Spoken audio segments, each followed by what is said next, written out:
The Bible is a living word that reads us as we read it.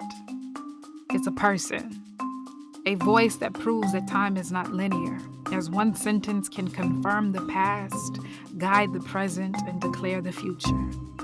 You are here. I am here. He is here. We are here right now. In the tomorrow of yesterday and in the yesterday of tomorrow, I thank you for joining today. So we're back. Thank you so much for joining once again. In our last episode, we talked about Joseph's come up and how he went through a series of events that led him to actually being second to the king of Egypt. We talked about the dreams that Pharaoh, the king of Egypt, had and the strategy that God gave Joseph in order to combat the hard times that were going to come for Egypt and the surrounding countries as well. And so essentially, after 7 great plentiful years, after Joseph having a strategy to store the goods away for the times when things are bad, which is really wonderful for finances. I'm just going to let you know that right now. Um Praise God. But he allowed them to have something stored away for the times that he knew, the hard times that he knew were coming. And so at this point they're in the times of those hard times because they're in 7 years of famine. 7 years this nation and surrounding countries, this kingdom and surrounding countries are going to experience food scarcity. And so because of Joseph's position, because of his communication with God and the strategy that God gave him, Egypt is not without food, despite the fact that there's a famine, because Joseph has a storehouse full of resources. So people are traveling from all over the world in order to go to Egypt and to pay and say, "Hey, can we buy some of the food that you have?" And so we pick up today with Jacob talking to his sons, and they're living in Canaan at the time. And so Jacob one day he's talking to his sons and he's like, "Yo, why are y'all just standing around here looking at each other? Don't you hear our stomachs growling? Go to Egypt and get some food." So the 10 brothers, 10 of the brothers went to Egypt, but Benjamin stayed behind. Benjamin was the youngest son. He was the second son by the wife that Jacob loved, Rachel. He is also Joseph's only full-blooded brother, the only brother that he has by both his mother and his father. Okay. So Benjamin stayed behind with Jacob because Jacob kind of transferred that love and affection that he had for Joseph onto Benjamin. And so when the brothers arrived in Egypt, they bowed before Joseph, just as Joseph dreamed when he was at 17 or younger. And mind you, Joseph is at least 37 years old at this point. And so it was at least 20 years ago. So Joseph remembered about his dreams, and when he saw his brothers, he recognized them right away, but his brothers did not recognize him. And so Joseph, he spoke harshly to his brothers. He was like, "Yo, who are y'all? Where did you come from?" And the brothers are like, we just hungry.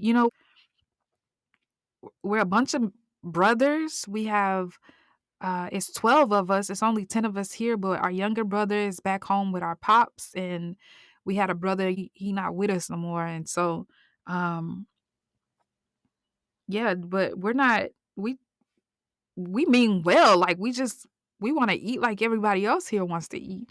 And Joseph was like, "Nah, y'all are some spies. Like y'all came out here to see how vulnerable we really are.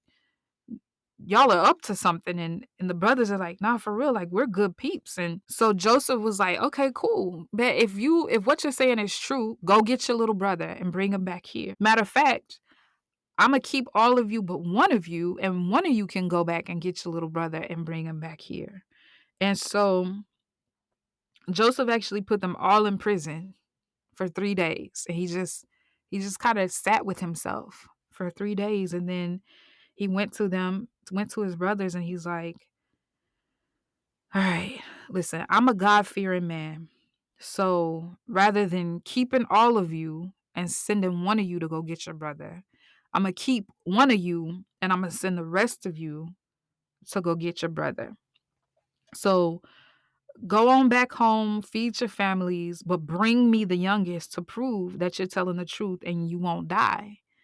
And so the brothers were like, all right. They were speaking amongst themselves and like, man, I know we being punished. I know God is punishing us for what we did to Joseph. And so now we got to answer for his blood, and they're feeling really bad. And what they didn't know was that Joseph actually could understand everything that they were saying, but Joseph was speaking through a translator this whole time. So the brothers didn't know that Joseph understood their language. So Joseph, when he heard their dialogue with one another, he felt grief in his heart and he started weeping to himself. And once he got himself together, he's like, all right, cool, I'm gonna take this one right here. He tied up Simeon and he's like, this is the one I'm gonna lock up. And the rest of you go on about your business and just bring back your little brother. So Joseph ordered his servants, he's like, fill up their bags with grain, but also on the low, put their money back in the bags too. And so that's exactly what the servants did. So the brothers, they go on about their business and they're going back home and they stop for the night. And so one of the brothers, he went to get some grain out of the bag for, to feed the animals. And he found the money. And he's like, bro, I what? Like they all were terrified because it's like, man, now he already don't like us, like it's bad energy between us, and now he really gonna think we tried to steal from him, and this just does not look good. But they woke up the next morning, they kept on their journey, and they made it back home, and they told Jacob everything that had happened. So they're unpacking the grain, and they found the money in all of the bags, and they were terrified. And so when they told Jacob everything that happened, they made it very clear, like, this man, he accused us of being spies. Like, he wasn't all that kind to us. Like, he was really harsh, but we told him the story and we tried to tell him, like, yo, we're not spies. We're actually like this family of brothers. And so when we mentioned Benjamin, he told us we had to come back home and get him and take him back with us. And meanwhile, Jacob is looking around like, 1, 2, 3, 4, 5, 6, 7, 8, 9. Like, he's call and roll and he realizes that one is missing. Like, what? Simeon's not with us. And so Jacob is not in a rush to send Benjamin at all. Like, one time y'all are out, you come back one short. That was Joseph. Now y'all went out again and you come back one short. That was Simeon. And you expect me to send my favorite son with you? Not having it. And so Jacob he absolutely refused to let Benjamin go back. And the brothers are trying to tell him, like, listen, Pops, if we don't take Benjamin back, we're doomed. Like, we can't go back for food. He told us straight up, like, don't even come back without him. And what are we gonna do about Simeon? We just gonna leave him to rot? And Reuben spoke up and he's like, Pops, listen, you could trust me. Remember, Reuben is the oldest. He's like, he's like, Pops, it's cool. Like, if I don't make sure that Benjamin comes back, you can kill me and my two sons. And I imagine that Jacob kind of side-eyed Reuben, like, you think I can trust you after you slept with one of my wives? Remember, Reuben, he got it on with Bilhah, which is mad disrespectful to his father. So I imagine when Reuben spoke up, like, oh yeah, Pops, I got it. You could trust that I'm gonna take care of it. That Jacob was like, miss me with that. So again, Jacob insisted, he's like, nah, Joseph is dead. Benjamin is all that I have left. Woo! Now the sting of those words while he's sitting here talking to this handful of sons, only to say that this one is the only one I have left. And so they had to respect that. But as time went on and the grain supply was exhausted, it's kind of like, listen, the food's running out. and they had to come up with a plan. And so Jacob was like, "All right, okay, I know what you gotta do. You gotta take them back because we need the food. But bring my son back home." And Judah spoke up and he's like, I I got it. Like, I'm going to make sure that he's good. I'm gonna make sure that he makes it back. No doubt. I got it. And so Jacob was like, fine. And so he's like, pack your bags, make sure that this dude gets his money back, the money that was in the bags, and take some more money because you need to pay for the food you about to get now. And take him some of the stuff that we, some resin and some balm and just some resources from the land. Just, show the man some honor because he don't seem to like you too much. And so the brothers made their way back to Egypt and they went to see Joseph. And when Joseph saw his little brother, Benjamin, he was just emotional and he told his house manager, tell them that we gonna have lunch together in my home. So the house manager let him know he wants to have lunch with you, and they were kind of distraught because it's like, oh man, like he want us to come to lunch. Like they thought it was bad, and the brothers told the manager like, listen, we want to set the record straight.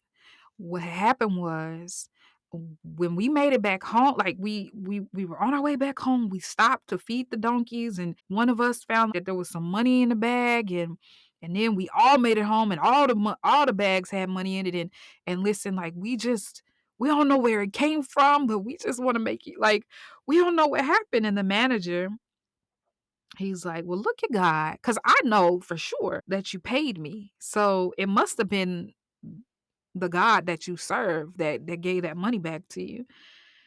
And so Joseph again, he saw his brother, he got emotional. He went to his own little private room and he just broke down. But when he got himself together, he went out and they were able to all dine together. When he seated them at the table, he seated them in order of their age. And Joseph made sure that they ate and that they ate well. And he really took care of Benjamin because that was, he favored him. That's his blood. Joseph did let Simeon out of prison, so Simeon got to enjoy this lunch with them. But Joseph told the manager to load them up again, make sure they have all the grain that they came for. Do what you did last time and put that money back in the bag. And here's something else I need you to do: put my silver cup in Benjamin's bag at the top. And so then he sent them away, and all of them are on their way back home to Canaan with all of their food. And then, per Joseph's instruction, the manager chases after the brothers and he accuses them, like, one of you stole from Joseph. And the brothers like, nah, man, like we wouldn't even do something like that. Like we good. We wouldn't disrespect Joseph like that. He showed us some kindness or whatever. Like, you can check it wasn't us. And if it was any one of us, let him die. And the rest of us will be your slaves. And the manager was like, nah, we just want to take care of the one who actually stole from us. They were quick to take their bags down, like, nah, it wasn't none of us. And sure enough, when they opened Benjamin's bag, there was the silver cup. And they were all like, nah, I can what? Like, we've been set up. And so they all turned around and went back because they were not going to let Benjamin go back himself. And Joseph, when he saw them coming back, he's like, oh, so y'all going to steal from me? He just started accusing them. And the brothers are like, listen, we'll all pay the price. Like, you can have us all as slaves, so just don't do him any harm. And Judah actually spoke up because remember, it was Judah who told his pops, like, I got him. I'm going to make sure no harm is done to him and I will bring him back to you. So Judah spoke up and he advocated for his brother. He's like, you don't even understand the gravity of this situation. But if we don't take this boy back to our pops is going to die. Like this would kill him. You don't get it. You don't know the history. And he's just like, take me instead. That just, ooh, just saying that, it speaks so much to Jesus. It speaks so much to what Jesus did for us. And when we were caught in a situation where we couldn't get ourselves out of it, when there was a price that we were expected to pay and we couldn't afford to pay that price, Jesus stepped in on our behalf. Ah, Jesus, I thank you. This is the first that I'm seeing it. In the same way that Judah spoke to his father and said, don't worry, Pops, I'm going to bring him back home. Jesus spoke to our father and he said, don't worry, Pops, I'm going to bring him back home. And here we see Judah standing and advocating on behalf of Benjamin. And he's like, you don't understand. I can't go back without him. I won't go back without him. Take me instead. Whew.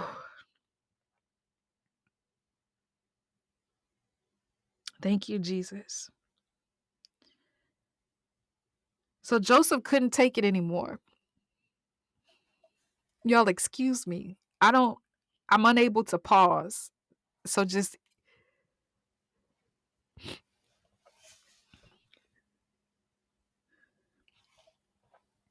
excuse me as I sit in that. But Joseph,